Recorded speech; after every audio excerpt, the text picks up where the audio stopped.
السلام علیکم ورحمۃ اللہ وبرکاتہ۔ وعلیکم السلام ورحمۃ اللہ وبرکاتہ۔ نحمده ونصلی علی رسولہ الکریم، اما بعد فاعوذ باللہ من الشیطان الرجیم، بسم اللہ الرحمن الرحیم۔ رب اشرح لی صدری ویسر لی امری واحلل عقدۃ من لسانی یفقہوا قولی۔ الحمد للہ عدد خلقہ وزنۃ عرشہ ومداد کلماتہ، والحمد للہ قدر الاقدار وکتب الآجال وکور اللیل علی النہار، والحمد للہ علی افضالہ وواسع نعمائہ، نحمدہ ونشکرہ ومن کل ذنب نستغفرہ۔ ہر قسم کی حمد اللہ ہی کے لیے ہے، اس کی مخلوقات کی تعداد کے برابر، اس کے عرش کے وزن کے برابر اور اس کے کلمات کی سیاہی کے برابر۔ ہر قسم کی حمد اللہ کے لیے ہے جس نے تقدیریں مقرر کی، ہر چیز کی زندگی کی مدت کو لکھا اور رات کو دن پر لپیٹا۔ ہر قسم کی حمد اللہ کے لیے ہے، اس کے احسانات پر اور اس کی وسیع نعمتوں پر ہم اسی کی حمد کرتے ہیں اور اس کا شکر ادا کرتے ہیں اور تمام گناہوں سے اس کی بخشش طلب کرتے ہیں۔ ہم ادریس علیہ السلام کا قصہ پڑھ رہے تھے۔ اللہ سبحانہ تعالیٰ نے سورۃ مریم میں ادریس علیہ السلام کی صفات بیان کی کہ وہ صدیق تھے، نبی تھے، اور یہ کہ اللہ تعالیٰ نے ان کا مرتبہ بھی بلند کیا۔ ہمیں بھی ایسے اعمال کرنے چاہیے کہ جن سے ہم بھی صدیقین کی صف میں شامل ہو سکیں اور ہمیں بھی بلند درجات حاصل ہو سکیں۔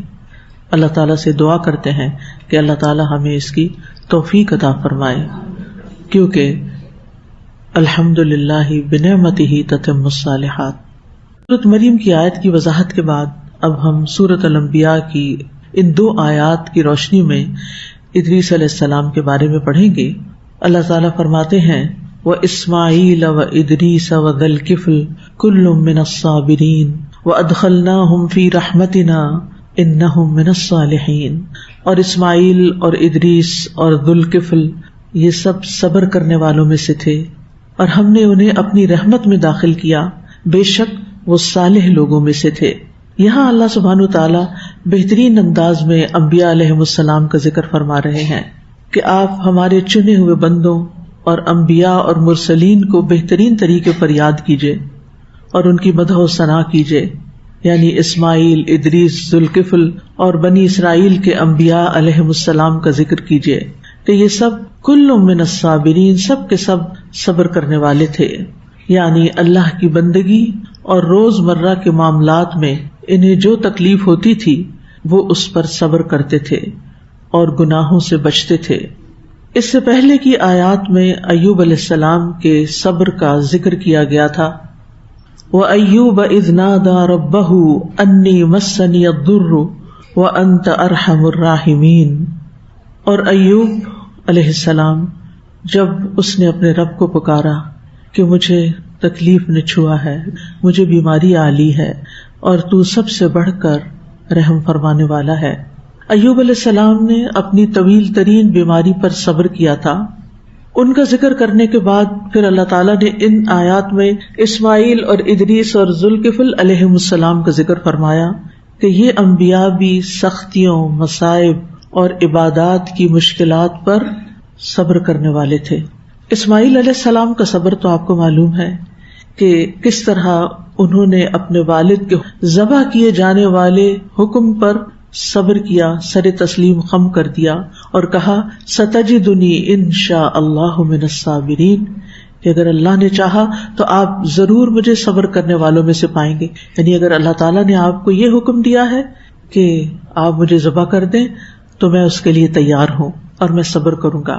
ان کے والد ان کو بہت چھوٹی عمر میں، دودھ پیتی عمر میں ہی ایک غیر آباد بیابان وادی میں صرف والدہ کے ساتھ چھوڑ کر چلے گئے تھے۔ اسی حال میں وہ بڑے ہوئے، لیکن انہوں نے کبھی اپنے والد سے کوئی شکوہ نہیں کیا کہ آپ ہمیں کہاں چھوڑ کر چلے گئے تھے۔ یہاں انہوں نے ایسی جگہ پر مستقل رہائش اختیار کی اور ایک مشقت بھری زندگی گزاری کہ جہاں زندگی کی سہولتیں نہیں تھی، کھانے پینے کا سامان بھی نہیں تھا، وہاں کچھ اگتا بھی نہیں تھا۔ پانی تو اللہ نے اپنی رحمت سے زمزم کی شکل میں عطا کیا تھا، لیکن باقی زندگی کی کوئی سہولت نہیں تھی۔ آج بھی اگر مکہ جاتے ہیں تو وہاں کی تپتی ہوئی دھوپ اور شدید موسم انسان کے ہوش گم کر دیتا ہے.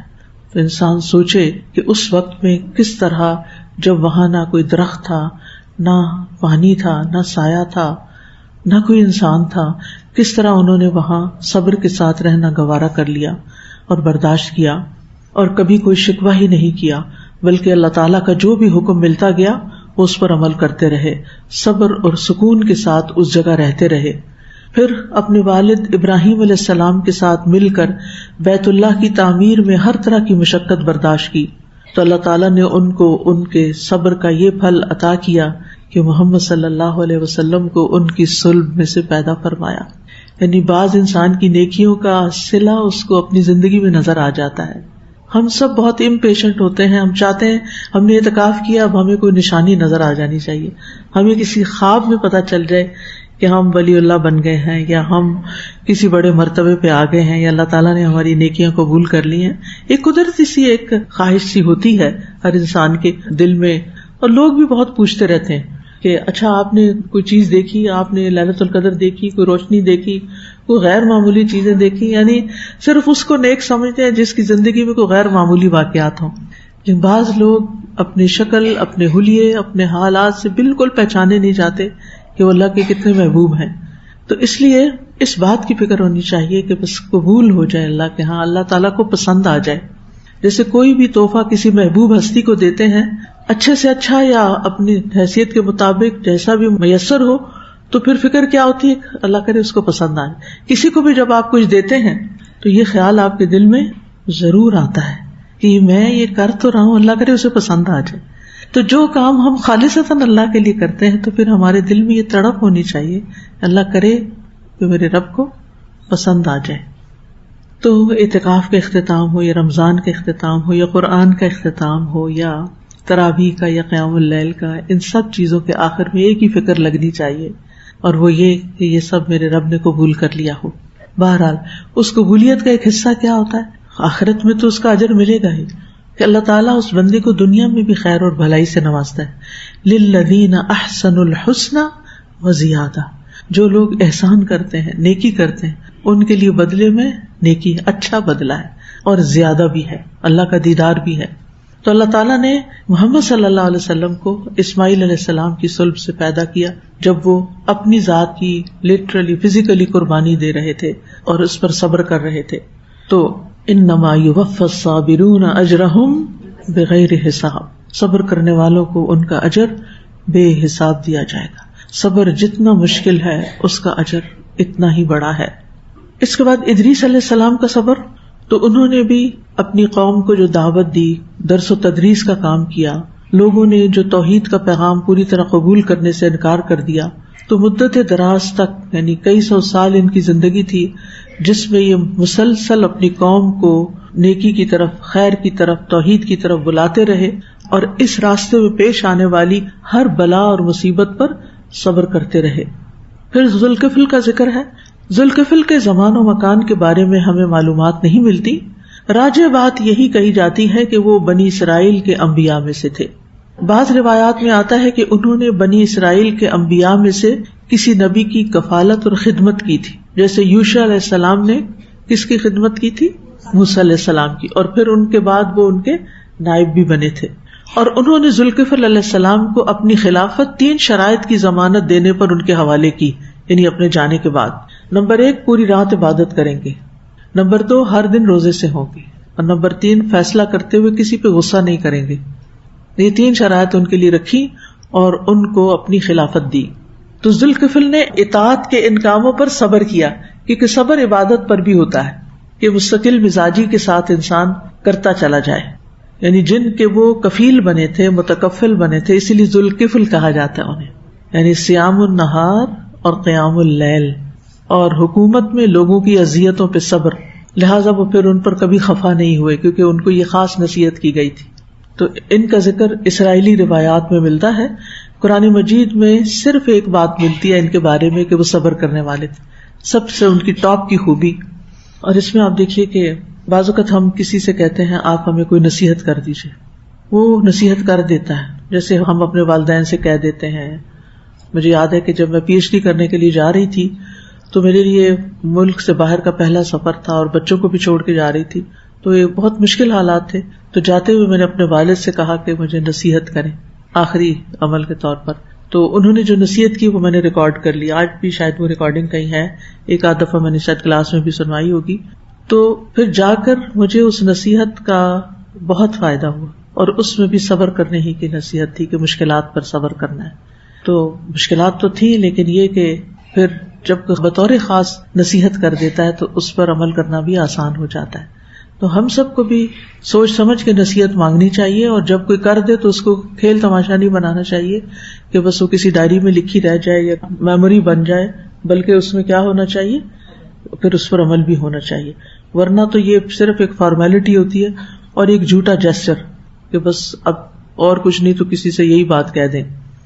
ان انبیاء کا ذکر کرنے کی ایک وجہ یہ بھی ہے کہ ان کا کردار بھی دوسرے انبیاء کی طرح تمام انسانیت کے لیے اسوہ اور نمونہ تھا.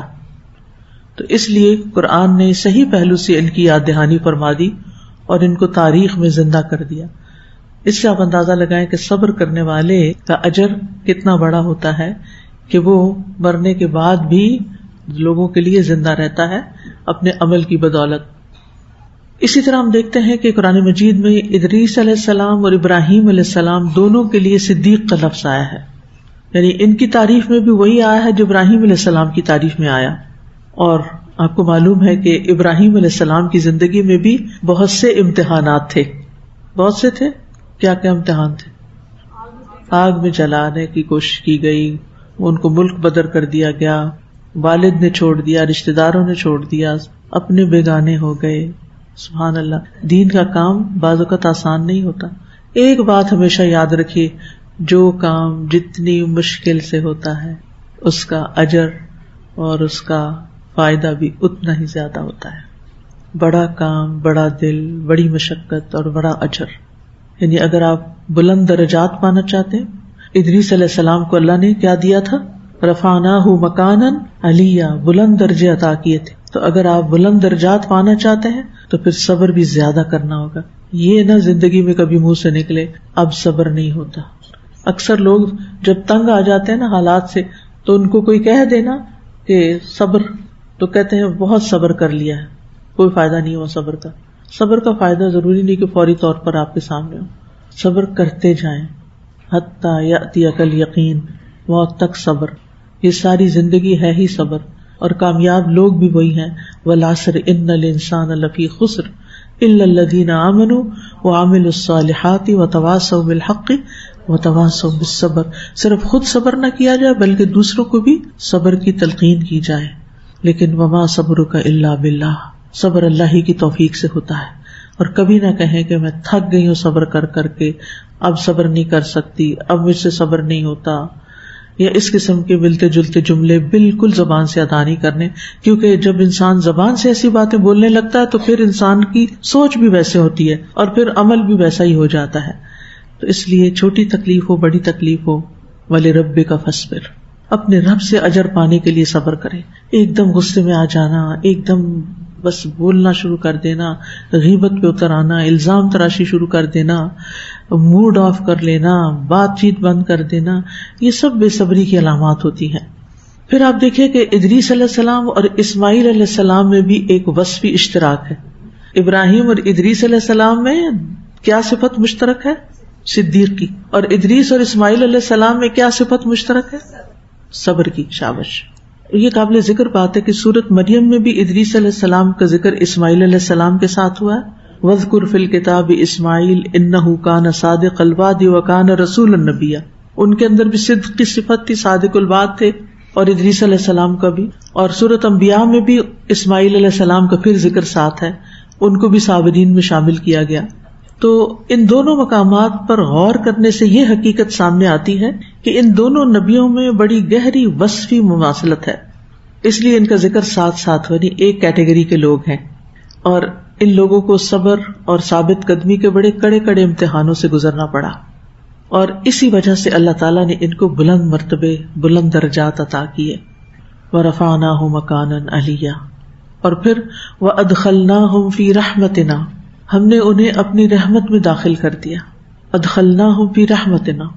اس رحمت کے متعلق 3 اقوال ہیں کہ رحمت سے کیا مراد ہے. آپ بتائیں کہ رحمت سے کیا مراد لیا جاتا ہے؟ جنت. یس، گڈ. پہلا قول یہ ہے کہ اس سے مراد جنت ہے، کہ ہم نے ان کو اپنی جنت میں داخل کر دیا. دوسرا قول یہ ہے کہ اس سے مراد نبوت ہے، نبوت بھی صرف اللہ کی رحمت سے ملتی ہے. تیسرا قول یہ ہے کہ اس سے مراد اللہ کی نعمت، دوستی اور محبت ہے. لیکن حقیقت یہ ہے کہ یہ سارے معنی اس میں شامل ہو جاتے ہیں جب یہ نبیوں کے لیے ہوں، اور نبیوں کے علاوہ، نبوت کے علاوہ باقی چیزیں ان کو نصیب ہوتی ہیں، کیونکہ رحمت کا لفظ نیکی اور خیر کے تمام اعمال کو شامل ہے. انہم من الصالحین، بے شک وہ صالحین میں سے تھے، صابرین بھی تھے، صالحین بھی تھے، یعنی نیکی اور اصلاح میں کامل تھے. صالحین صالح کی جمع ہے، اور یہ وہ لوگ ہوتے ہیں جن کے نفس صالح ہوتے ہیں، قلب سلیم ہوتا ہے جن کے اندر، ان کے دلوں میں استقامت ہوتی ہے، ان کے دل ایمان سے مزین ہوتے ہیں. یہ خالق کے حقوق بھی ادا کرتے ہیں اور مخلوق کے حقوق بھی ادا کرتے ہیں اور اپنے نفس کے حقوق بھی ادا کرتے ہیں. معتدل زندگی ہوتی ہے ان کی. بس جو شخص اللہ اور اس کے بندوں کے حق پر قائم ہوا اسے صالح کہا جائے گا. یعنی ایک طرف اللہ کے ساتھ اس کا گہرا تعلق ہے، دوسری طرف وہ بندوں کا خیال بہت رکھتا ہے، ان کی ضروریات پوری کرتا ہے. ایسا شخص صالح ہوا. اسی سے لفظ سلف صالح سنا ہے کبھی؟ سلف صالح نے یعنی وہ لوگ جو ہماری امت میں دین پر استقامت رکھنے والے تھے، اپنے فرائض ادا کرنے والے تھے اور وہ گزر چکے. سلف کا مطلب جو پہلے گزر چکے. اس کا اپوزٹ فاسد ہوتا ہے، یعنی فساد پھیلانے والے. تو صالحین انبیاء کی صفت بھی ہے اور عام لوگوں کی بھی ہوتی ہے. انبیاء میں وہ کمال درجے کی ہوتی ہے صلاح، ان کا دل اللہ تعالیٰ پر ایمان، اس کی محبت اور ہر وقت اس کے ذکر سے درست رہتا ہے. صلاح اندر کی اصلاح بھی، باہر کی بھی، یعنی صالح انسان کی دل میں ہر وقت اللہ کی محبت، اللہ کی یاد اور ایمان کی تڑپ رہتی ہے، اور زبان اللہ کے ذکر، اس کے دین کی طرف دعوت اور ہر وقت سچ کہنے سے درست رہتی ہے. یعنی صالح انسان کی زبان سے جو نکلتا ہے خیر کا کلمہ ہی ہوتا ہے، خیر کی بات ہوتی ہے، یا وہ اللہ کا ذکر کر رہا ہوتا ہے، یا وہ کسی کے ساتھ کوئی خیر خواہی کر رہا ہوتا ہے، یا پھر وہ دین کی دعوت دے رہا ہوتا ہے، کوئی درس و تدریس کر رہا ہوتا ہے، کسی کو کوئی اچھی نصیحت یا اچھا مشورہ دے رہا ہوتا ہے. اور اسی طرح صرف زبان اور دل ہی نہیں بلکہ سارے اعضاء اللہ کی اطاعت میں مصروف رہتے ہیں، اچھے کاموں میں لگے رہتے ہیں، چاہے خدمت خلق کے ہوں، کیونکہ ان میں بھی ہمیں ہاتھ پاؤں کی ضرورت ہوتی ہے، طاقت کی ضرورت ہوتی ہے، اور چاہے عبادت ہو تو اس میں بھی ہمیں نماز ہو، روزہ ہو، کچھ بھی ہو، سارے اعضاء پھر اللہ کی اطاعت عبادت میں لگ جاتے ہیں. تو صالح کون ہے؟ جس کا دل صالح، جس کی زبان صالح اور جس کے اعضاء صالح ہیں. ان تینوں کے درست ہوئے بغیر، صالح کا لفظ ہے نا اصلاح سے ہے نا، ان تینوں کے درست ہوئے بغیر کوئی شخص صالح نہیں کہلا سکتا، نیک نہیں کہلا سکتا. لہٰذا ہمیں تینوں پہ چیک رکھنا چاہیے اپنے آپ پہ، دل پہ بھی، زبان پہ بھی اور رویے پہ بھی، عمل پہ بھی. تو ان انبیاء کو صابر اور صالح ہونے کی وجہ سے اللہ کی رحمت میں داخلہ ملا، اللہ کی رحمت ان کو نصیب ہوئی، انہیں نبوت عطا ہوئی اور دنیا اور آخرت کی نعمتیں ملی. تو یہ اللہ کی رحمت جو انسان کو ملتی ہے وہ کن کن اعمال پر ملتی ہے، اس کا ذکر قرآن مجید کی بہت سی آیات میں آتا ہے. سب سے پہلے تو ایمان پر، فَأَمَّا الَّذِينَ آمَنُوا وَعَمِلُوا الصَّالِحَاتِ فَيُدْخِلُهُمْ رَبُّهُمْ فِي رَحْمَتِهِ ذَلِكَ هُوَ الْفَوْزُ الْمُبِينُ.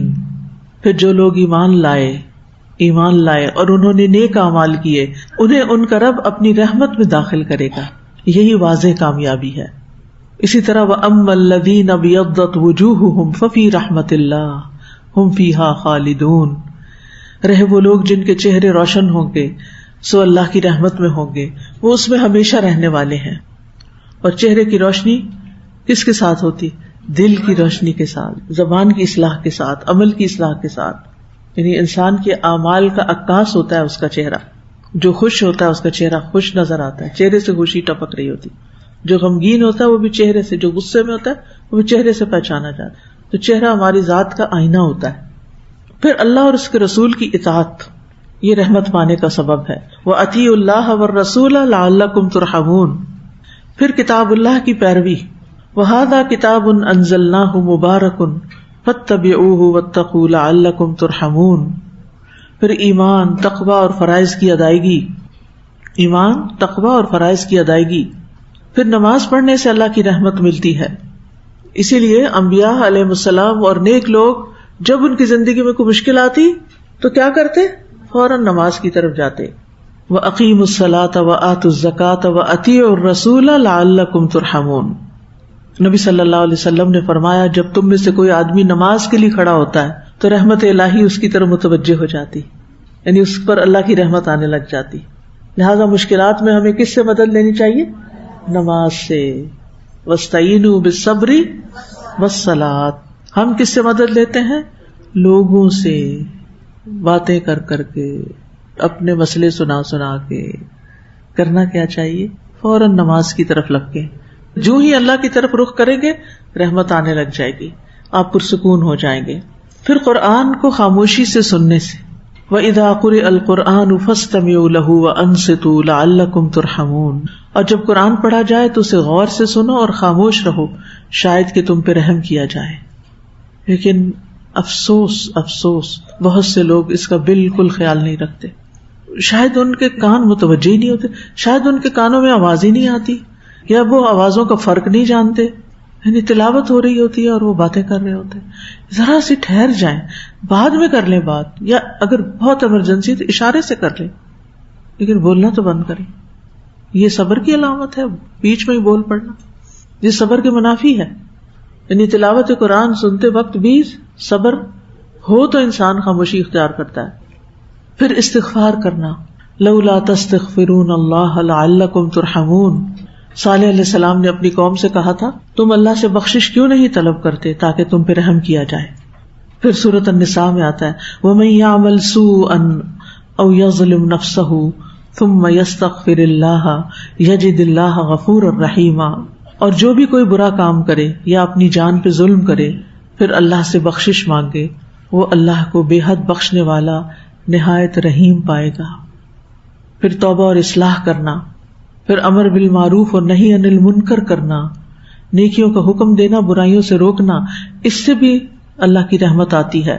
والمؤمنون والمؤمنات، عورتوں کا بھی ذکر ہے، والمؤمنون والمؤمنات بعضهم اولیاء بعض یأمرون بالمعروف وینہون عن المنکر ویقیمون الصلاة ویؤتون الزکاة ویطیعون اللہ ورسولہ اولئک سیرحمہم اللہ ان اللہ عزیز حکیم۔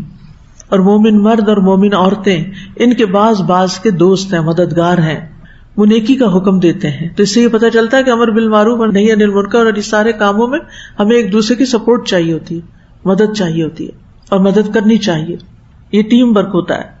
وہ نیکی کا حکم دیتے ہیں اور برائی سے منع کرتے ہیں اور نماز قائم کرتے ہیں اور زکوٰۃ دیتے ہیں اور اللہ اور اس کے رسول کا حکم مانتے ہیں، یہی لوگ ہیں جن پر اللہ ضرور رحم کرے گا، بے شک اللہ سب پر غالب کمال حکمت والا ہے۔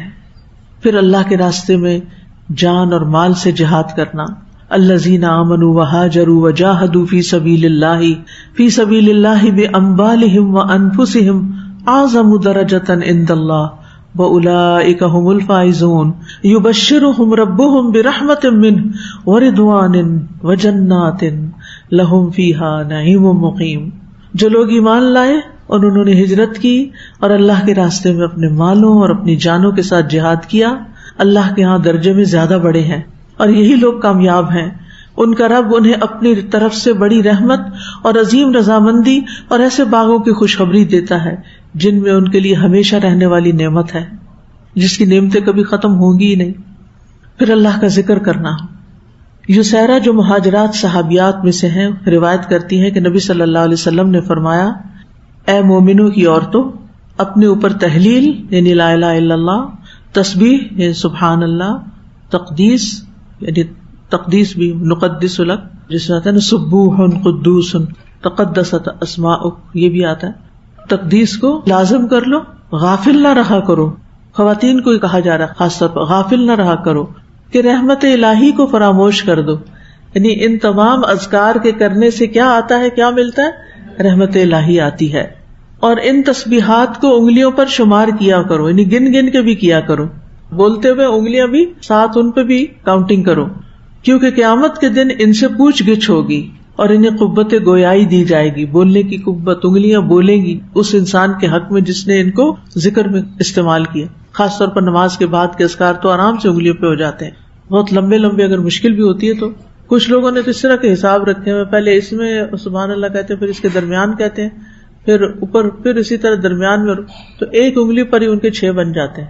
ٹھیک ہے، پھر وہ رائٹ سائڈ پہ کرتے ہیں اور لیفٹ سائڈ پہ کرتے ہیں، پھر 3 6 اور ہو جاتے ہیں، تو وہ 12 بنا لیتے ہیں ایک ہی انگلی پر، تو 12 پنجے 60 ہو گئے، اور پھر 40 بنا لیں اور 100 پورے ہو جائیں. لیکن یہ ذرا سی توجہ چاہتا ہے اس کاؤنٹنگ میں کہ ہمارے جیسے جو کنفیوز لوگ ہیں وہ بعض اوقات آگے پیچھے ہو جاتے. جی صرف رائٹ سے کرنا چاہیے، صرف رائٹ سے. جیسے نماز کے بعد کے اذکار تو بہت آسان ہے رائٹ سے صرف کرنا. آپ یوں کریں 3 دفعہ اوپر جائیں سبحان اللہ سبحان اللہ سبحان اللہ، 3 دفعہ نیچے آئیں سبحان اللہ سبحان اللہ سبحان اللہ. وہ ایک آپ نے اس انگلی کا کر لیا اور ایک اس کا کر لیا، دونوں ہو جائیں گے. اور جب آخر ہوگی تو پھر 3 دفعہ سبحان اللہ کر لیں. رسول اللہ صلی اللہ علیہ وسلم نے فرمایا جو لوگ اللہ کے ذکر کے لیے بیٹھے ہوتے ہیں فرشتے انہیں گھیر لیتے ہیں، رحمت انہیں ڈھانپ لیتی ہے، سکینت ان پہ نازل ہوتی ہے، اور اللہ ان کا ذکر اپنے پاس موجود فرشتوں میں کرتے ہیں. ایسے لوگوں کا ذکر فرشتوں میں ہوتا ہے، رحمت انہیں ڈھانپ لیتی.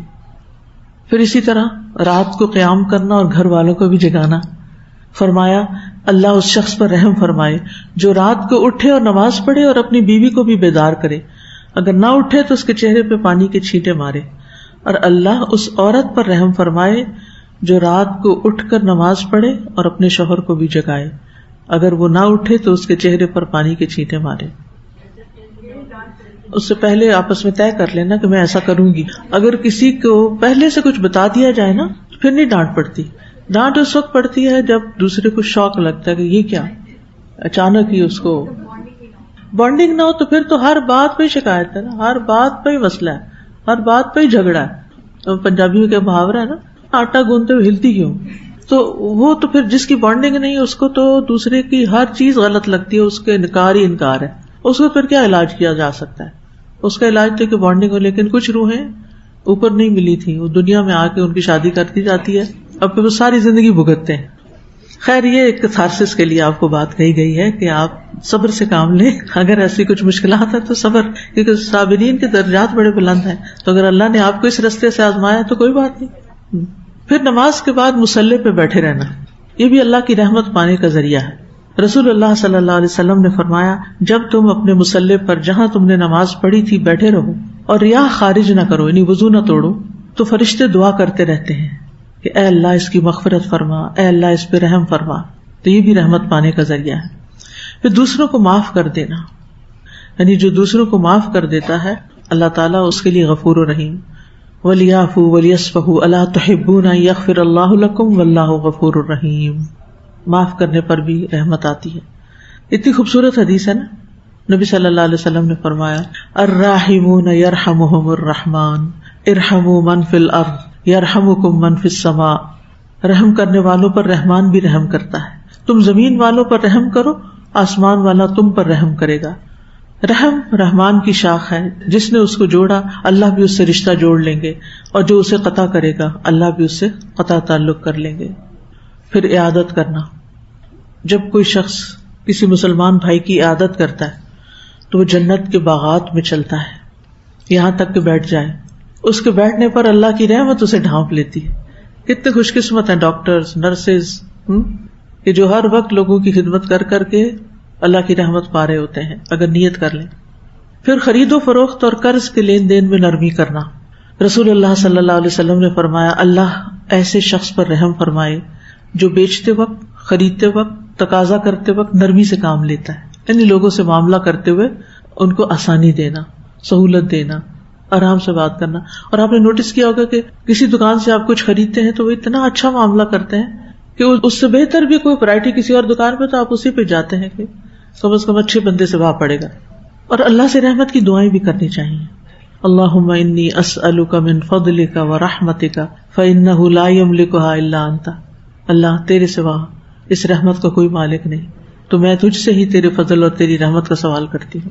رسول اللہ صلی اللہ علیہ وسلم نے فرمایا پریشان حال کے لیے یہ دعا ہے، اللہم رحمتک ارجو فلا تکلنی الی نفسی طرفۃ عین واصلح لی شأنی کلہ لا الہ الا انت۔ اے اللہ میں تیری رحمت کا امیدوار ہوں، تو مجھے آنکھ جھپکنے تک کے لیے میرے نفس کے حوالے نہ کر۔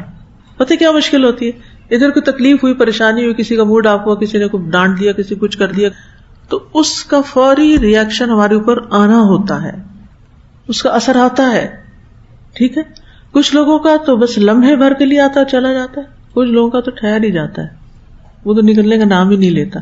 اگر وہ نکالے پھر آ جاتا ہے، تو نکالے پھر آ جاتے، پھر وہی بات، پھر وہی بات، پھر ٹینشن ٹینشن ٹینشن، انگزائٹی، اور بندے کی زندگی عجب بے مزہ ہو کے رہ جاتی۔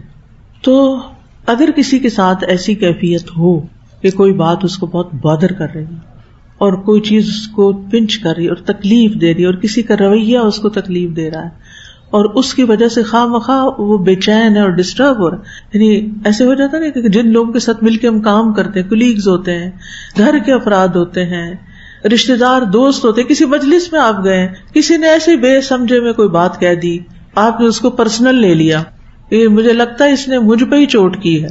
اچھا پھر کیا ہوتا ہے اس سے؟ پھر وہ بات دل سے نکلتی نہیں، وہ ایسی پھانس ہوتی ہے نا، وہ جو چھوٹی سی چھلکر نہیں ہو جاتی جو چپ جاتی، جو نہ ہاتھ سے نکلتی ہے نہ سوئی سے نکلتی ہے، جب تک آپریشن نہ کرو اس کا، یعنی اس کو چھیل چھال کے نکالنا پڑتا ہے۔ تو انسان اپنی سوچ کا پیٹرن بھی بدلے، اس کو بریک کرے، اسی سائیکل میں نہ گھومتا رہے، اپنے آپ کو ڈائیورٹ کرے، کسی اور کام میں لگائے جس سے اس کا دھیان بٹے، اور اس کے ساتھ ساتھ یہ دعا، اللہم رحمتک ارجو فلا تکلنی الی نفسی طرفۃ عین، اللہ آنکھ جھپکنے کی دیر میں، اتنی دیر بھی مجھے میرے نفس کے حوالے نہ کرنا کہ وہ غمگین ہی ہو کے بیٹھ جائے، میزریبل ہی ہو کے رہ جائے۔ وَأَصْلِحْ لِي شَأْنِي كُلَّهُ، میرے سارے حالات درست کر دے۔ کتنی خوبصورت دعا ہے، میرا حال درست کر دے۔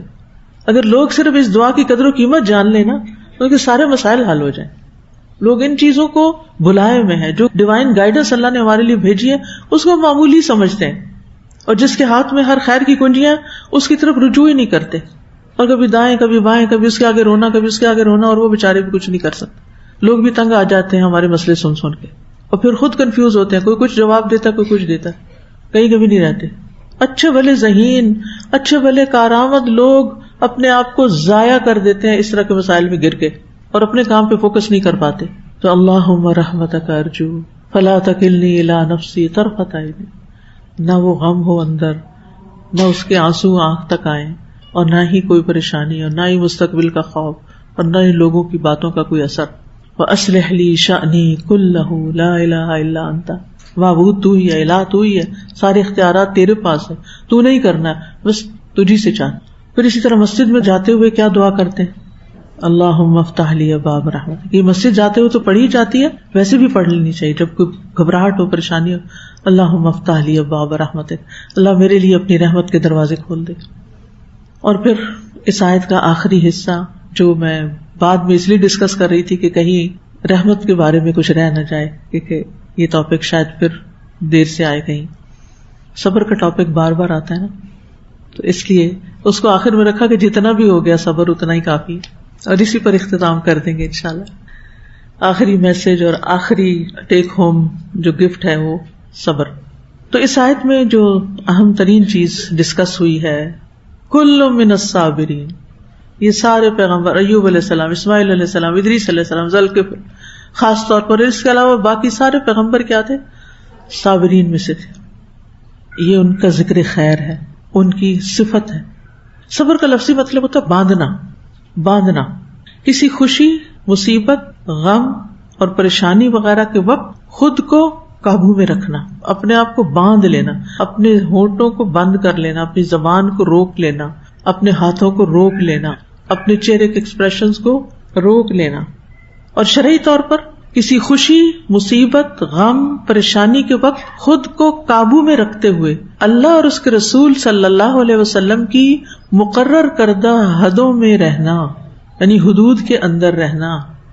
امام راغب کہتے ہیں صبر سے مراد نفس کو اس انداز پہ روکنا ہے یا اس چیز سے روکنا ہے جس کا تقاضا عقل اور شریعت کرتی ہے، اس سے اپنے نفس کو روک لینا۔ یعنی عقل بھی کہتی ہے کہ روکو، اور شریعت بھی یہی تقاضا کرتی ہے. اور یہ بھی کہا گیا ہے صبر سے مراد نفس کو بے صبری اور ناراض ہونے سے روک لینا. ناراض ہونے سے روک لینا. کچھ لوگ بات بات پر اور بے بات بھی ناراض رہتے ہیں. یعنی بعض کو سمجھنے میں بھی بڑی مشکل ہو جاتی ہے کہ بات ہے کیا, کوئی ہے بھی یا نہیں. موڈ آف ہے, بول چال بند ہے, موڈ آف ہے, کوئی سمجھ نہیں آتی. بچے ہوتے ہیں نا بعض, کچھ بڑے بزرگ بھی ہو کے بچے ہی رہتے ہیں. بچوں کا تو ریئیکشن یہی ہوتا ہے نا, ان کو ذرا ڈانٹ دے تو منہ بنا کے بیٹھ جاتے ہیں یا رونا شروع کر دیتے ہیں. کچھ خواتین بڑی دادی نانی بن جاتی, ان کو بھی کوئی چیز پسند ہے, وہ بھی رونا دھونا شروع کر دیتے, وہ موڈ آف کر لیتے. اکثر میں نے دیکھا ہے, اکثر میری مشاہدے کی بات ہے, میں غلط بھی ہو سکتی ہوں, کہ خواتین میں یہ مرض زیادہ ہے موڈ آف کرنے کا. بچوں سے نہیں بولتی, شوہر سے نہیں بولتی, گھر کے بزرگوں سے, لوگوں سے بس ایٹیٹیوڈ بنایا ہوا ہے. یہ بد اخلاقی کی سب سے پہلی علامت ہے. نبی صلی اللہ علیہ وسلم نے فرمایا لا تحتقرن من المعروف شیئا ولو ان تلقى اخاك بوجه طلق. نیکی کی کسی چھوٹی سی بھی چیز کو حقیر نہ سمجھو, خواہ تمہارا اپنے بھائی کو خندہ پیشانی سے کھلتے چہرے کے ساتھ ملنا. میں پھولوں کو دیکھ رہی, آج کل پھول بہت ہے نا, اگر آپ قریب جا کے دیکھیں, ایک ہوتا دور سے دیکھنا خوبصورت کلر فل لگ رہے ہوتے, لیکن ایک ذرا قریب سے دیکھیں تو وہ کھلتے ہیں نا, جو پہلے وہ بند ہوتی ہے ڈوڈی, پھر وہ کھلتے ہیں نا, اور جو کھلتے جاتے ہیں تو بالکل ایسے لگتا ہے جیسے مسکرا رہے ہوں. جو مسکراتا ہے انسان وہ بھی کھل رہا ہوتا ہے. اور سرائکی میں لفظ مسکرانے کے لیے کھلنا ہے, کھلنا. تو کھلتا ہے چہرہ, کھلتے چہرے کے ساتھ, بے وجہ طلق, کھلتے چہرے کے ساتھ دوسروں سے سلام دعا کرنا, ملاقات کرنا.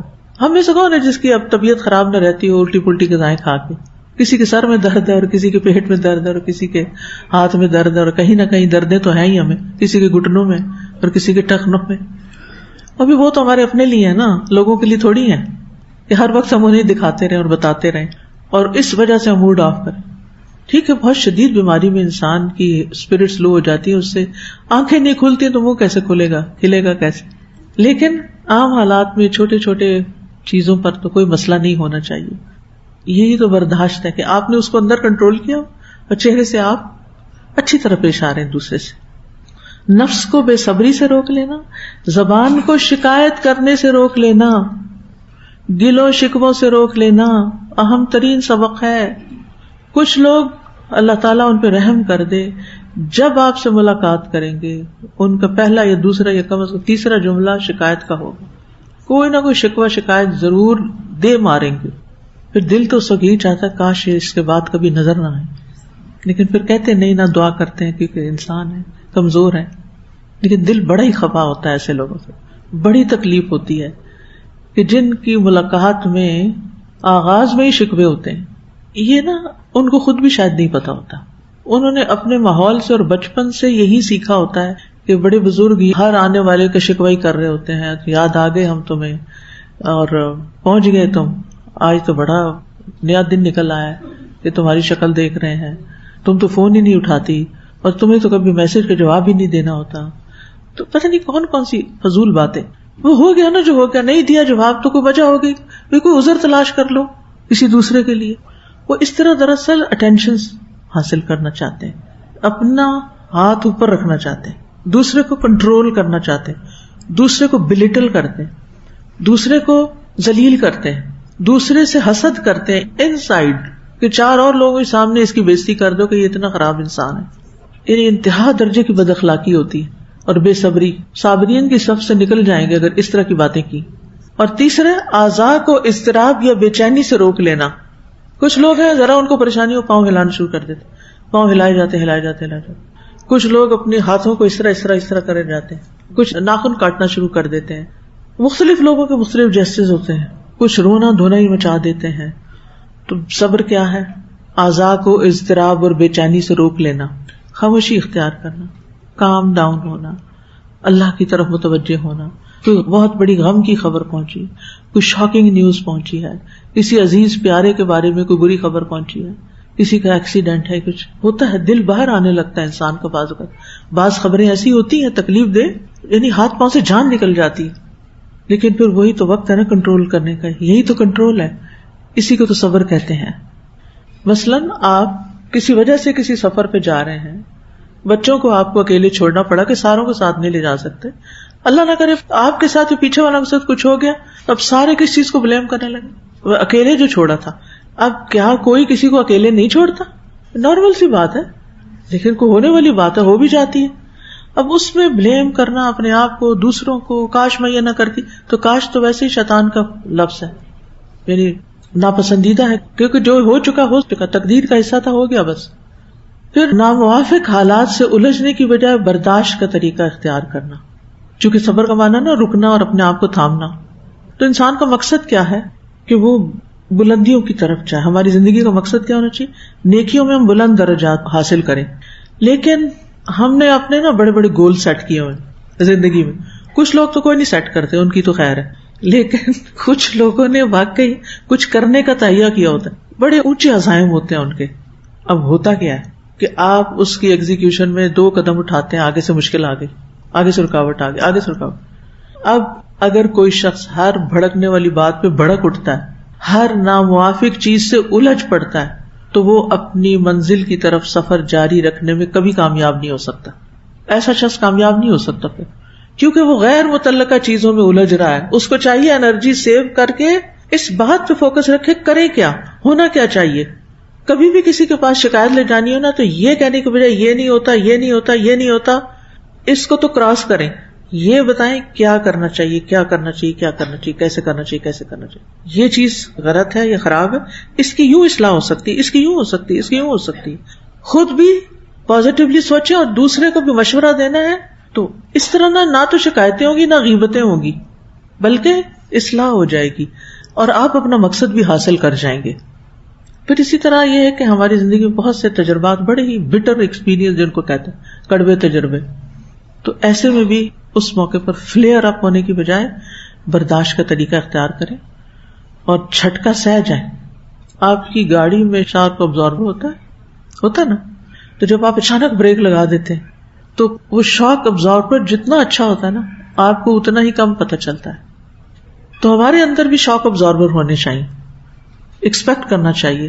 آخر لوگوں سے مل مل کے دیکھ کے ان کو اتنا تو اللہ کے بندوں تجربہ ہو ہی جانا چاہیے کہ اس کا مزاج کیسا ہے اور اس کا کیسا اور اس کا کیسا, اس سے بات کی تو کیسے کروں گا, اس سے کروں گا تو کیسے کروں گا, اور اس سے پیش آؤں گا تو کیسے.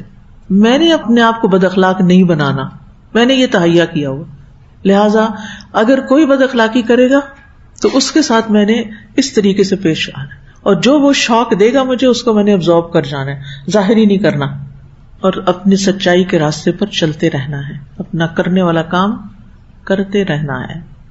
صبر میں مسائل کا حل بھی ہے اور انسان کی شخصیت کی تعمیر بھی ہے. انسان مشکلات سے میچور ہوتا ہے, یعنی صبر مسائل کا عملی حل ہے اور دوسری طرف بہتری کی طرف جانے کا راستہ ہے. اور جو صبر نہیں کرتے, ایسے لوگوں کی شخصیت کے اندر منفی رجحان ہوتے ہیں, منفی ان کے خیالات ہوتے ہیں, منفی ان کی باتیں ہوتی ہیں. اور جو شخص صبر کر لیتا ہے اس کی شخصیت میں مثبت رجحانات, وہ ہمیشہ آگے کی سوچتا ہے, پرو ایکٹیو ہو جاتا ہے. یہاں یہ رکاوٹ پیش آئی ہے, آئندہ کیا کرنا ہے. مثلاً ایک سڑک پر سے گزرتے ہوئے اگر ایک دفعہ آپ کو کھڈا ملا اور آپ اس میں گاڑی ٹھا ماری, تو اگلی دفعہ آپ کیا کریں گے؟ بجائے اس کے کہ وہاں بھڑکنے کے اور الجھنے کے, نیکسٹ ٹائم آپ رائٹ یا لیفٹ سے گزار کے جائیں گے. جس شخص کے ساتھ آپ کو بیڈ ایکسپیرینس ہو چکا ہو اور اس نے بدتمیزی کی اور آپ نے بھی جواب میں کر دی غصے میں آ کے, تو آپ نے ٹھیک نہیں کیا. آپ بڑے ٹھنڈے دل سے آرام سے بھی اس بات کو لے کے اس کو سمجھا سکتے تھے. جیسے خاص طور پہ بچوں کے معاملے میں ہمارا رویہ ہوتا ہے کہ اگر وہ کسی وقت غصے میں آ گئے ہیں تو اس وقت مجھے اتنا اچھا لگتا ہے نا کہ میں کچھ بچوں کو دیکھتی ہوں, ایک چھوٹا بچہ شور کر رہا ہے نا, تو بڑا بچہ آہستہ بولتے ہیں, آہستہ بولتے ہیں, شور نہیں کرتے, فلاں سو رہا ہے, فلاں پڑھ رہا ہے. تو میں سوچتی ہوں کہ الحمدللہ اللہ نے یہ حکمت سکھائی ان کو, اور وہ شاید ماں سے ہی سیکھا ہوگا یا باپ سے سیکھا ہوگا.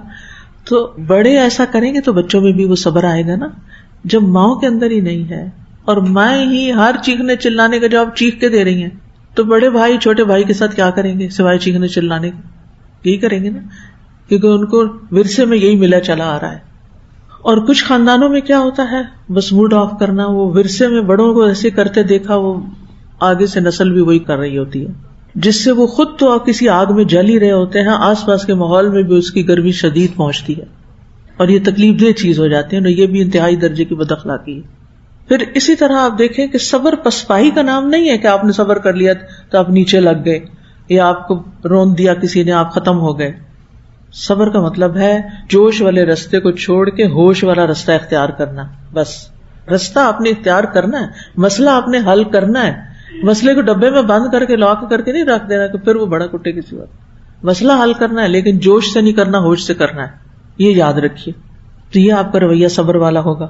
پھر اسی طرح کچھ مواقع بڑے نازک ہوتے ہیں تو اس وقت عقل سے کام لینا ہے. الجھاؤ کا طریقہ اختیار نہیں کرنا، اعراض کا طریقہ. کسی کانٹے دار درخت کے پاس سے گزرتے ہوئے کیا کریں گے. میں کل واک کر رہی تھی تو پیچھے کچھ پودے رکھے ہوئے اس طرف کانٹوں والے، اس کے اوپر پھول بھی لگتے ہیں، پتہ نہیں نام کیا نام مجھے نہیں یاد. تو اکثر میں جب پودوں کے پاس سے گزرتی تو ذرا قریب بھی ہو کے دیکھتے ہیں، دور سے اور دکھتے ہیں، نزدیک سے اور یا اللہ اتنے بڑے بڑے کانٹے تھے، استغفر اللہ. مجھے جہنم یاد آ گئی کہ یا اللہ یہ جہنمی کیسے کھائیں گے. لیس لہم طعام الا من ضریع لا یسمن ولا یغنی من جوع.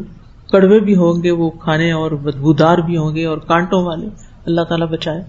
لیکن جن لوگوں کے ساتھ ہر وقت کانٹے لگے ہوئے ہیں دنیا میں کہ آپ انہیں ٹچ تو کرو، بس وہ کانٹا آپ کو چبھے گا ہی چبھے گا. تو پھر آپ کیسے گزرتے ہیں. پاس تو میں چلی گئی شوق کے مارے، پھر تو میں دور سے ہی گزری. یہی تقویٰ ہوتا ہے نا جو کعب احبار نے بتایا تھا حضرت عمر رضی اللہ عنہ کو. یہ دنیا کانٹوں کا جنگل ہے، یہاں ہر طرح کے دماغ خراب لوگ موجود ہیں، تو ان کے بیچ میں سے آپ نے الجھے بغیر گزر جانا ہے. بس اپنا دامن بچاتے بچاتے. الجھاؤ نہیں، بے صبری نہیں، اعراض جیسے آپ کو پتہ ہی نہیں، جیسے آپ نے دیکھا ہی نہیں، انجان بن کے گزر جائے وہاں سے. تو کامیاب وہی لوگ ہیں اس دنیا میں جو ناخوشگوار مواقع پر صبر کا طریقہ اختیار کرتے ہیں. وبشر الصابرین، خوشخبری ایسے ہی صبر کرنے والوں کے لیے. اور صبر وہ ہے جو صدمے کی ابتدا میں کیا جائے اور پھر اللہ کی اطاعت پر کیا جائے، اللہ کی نافرمانی کے کاموں سے بچ کے صبر کیا جائے رک کر. پھر اللہ کی طرف سے جو تقدیر میں لکھے ہوئے آلام اور مصائب ہیں وہ جب آ جائیں تو جزا فضا اور مخلوق کی شکوہ شکایت سے اپنے آپ کو روک کے رکھنا. کوئی شخص صابر نہیں ہو سکتا جب تک وہ ان باتوں پر عمل نہ کرے جو میں نے ابھی بتائی ہیں آپ کو. اللہ سبحانہ وتعالیٰ نے پیغمبروں کے حق میں گواہی دے دی کہ وہ صابر تھے، گویا یہ ان کی زندگی کا طرز عمل تھا جو وہ کرتے رہے. تو صبر ہماری زندگی میں بہت اہمیت رکھتا ہے. وَاسْتَعِینُوا بِالصَّبْرِ وَالصَّلَاةِ، سورۃ البقرہ کے ابتدائی احکامات میں سے اگر آپ دیکھیں نا اقیموا الصلاۃ وغیرہ کے ساتھ ہی وَاسْتَعِینُوا بِالصَّبْرِ وَالصَّلَاةِ وَإِنَّهَا لَكَبِیرَةٌ إِلَّا عَلَى الْخَاشِعِینَ. تو یہ انبیاء کی صفت ہے. فَاصْبِرْ كَمَا صَبَرَ أُولُو الْعَزْمِ مِنَ الرُّسُلِ، پختہ ارادے والے رسولوں نے جیسے صبر کیا، اے نبی صلی اللہ علیہ وسلم آپ بھی ویسے ہی صبر کیجئے. صبر کرنے والوں کی تعریف کی گئی ہے قرآن مجید میں. والصابرین فی البأساء والضراء وحین البأس اولئک الذین صدقوا واولئک هم المتقون. تو گویا صبر، صدق اور تقوی ساتھ ساتھ ہیں. ایمان کی افضل حالت ہے یہ. آپ نے فرمایا افضل ایمان صبر اور نرمی کرنا ہے. ہم دوسروں کو دعائیں دیتے رہتے ہیں اللہ آپ کو ایمان کی بہترین حالت میں رکھے. اکثر لوگ یہ رٹا رٹایا جملہ بول دیتے ہیں اللہ آپ کو ایمان کی بہترین حالت میں رکھے. پوچھے وہ کون سی ہوتی ہے، وہ نہیں بتا سکیں گے، وہ کہہ دیتے کیونکہ سنا تھا کہیں سے کہہ دیا. وہ اس حدیث کو سن لیں. افضل ایمان صبر اور نرمی کرنا ہے. پھر یہ کہ صبر کرنا ہمت کرنے والوں کا کام ہے. فإن ذلك من عزم الامور، صبر سب سے وسیع اور بہترین نعمت ہے. اللہ کے خزانوں میں سے ایک خزانہ ہے جو اللہ اس بندے کو عطا کرتا ہے جو اس کے ہاں معزز ہوتا ہے، اور دنیا اور آخرت کے خسارے سے بچنے کے لیے بھی ضروری ہے، اور جنت میں جانے کا میزان بھی یہی ہے. اور ان کے لیے وبشر الصابرین، خوشخبریاں ہیں. ایسے لوگوں کا اجر اللہ کے ذمے ہے، ان کا اجر ضائع نہیں ہوگا. اور جتنی بڑی آزمائش اتنا بڑا اجر ہوتا ہے. کامیابی بھی اسی رستے سے ملتی ہے، عزت ملتی ہے، دین کی امامت ملتی ہے. بنی اسرائیل کو امامت صبر کی وجہ سے ملی. دشمن کی چالوں سے تحفظ ملتا ہے. صبر کا بدلہ جنت ہے، بالا خانے ہیں، جنت میں ریشم ہے. اور بے صبرا پن بہت کم فائدہ دیتا ہے. تو لوگوں کی باتوں پہ صبر کریں، کسی کے ستانے پہ صبر کریں، رزق کی کمی پہ صبر کریں، پسند کا کھانا نہ ہو تو صبر کریں، بیماری پہ صبر کریں، علم کے حصول پہ صبر کریں، دوسروں کو آپ پر ترجیح دی جائے تو صبر کریں، بدلہ لینے کا موقع ہو تو صبر کریں، جاہلوں کے جواب میں صبر کریں. وآخر دعوانا ان الحمد للہ رب العالمین. سبحانک اللہم وبحمدک اشہد ان لا الہ الا انت استغفرک واتوب الیک. السلام علیکم ورحمۃ اللہ وبرکاتہ.